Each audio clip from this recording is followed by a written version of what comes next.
বিশ্বে দিনটোতে এটা কিচনত মানে ৱৰ্ল্ড টবেকো ডে হিচাপে বিশ্বৰে ধঁপাতত এবিধ পদাৰ্থ থাকে আৰু সেই পদাৰ্থবিধ হৈছে নিকোটিন।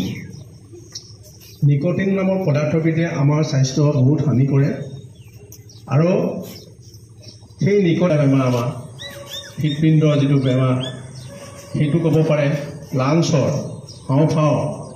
হাওঁফাওঁ বেমাৰ হ'ব পাৰে, হয়তো মানসিকভাৱে আমাৰ হ'লে মানে ডিঙিত বেমাৰ হয়, দাঁতত বেমাৰ হয়, জিভাত বেমাৰ হয়, গতিকে সেইটো নৰক যন্ত্ৰণাত ভুগি থাকিব লগা হয়। গতিকে জীৱনৰ বাবে প্ৰতিজ্ঞা কৰোঁ যে মই কেতিয়াও চিগাৰেট, বিড়ি, গুটখা, পাণ মছলা, হুকা বা যিকোনো ধৰণৰ ধঁপাতজাতীয় সামগ্ৰী স্পৰ্শ নকৰোঁ। মই মোৰ পৰিয়াল, বন্ধুবৰ্গ আৰু মোৰ চৌপাশে থকা সকলোকে এই কথা মানি চলিবলৈ উৎসাহিত কৰিম।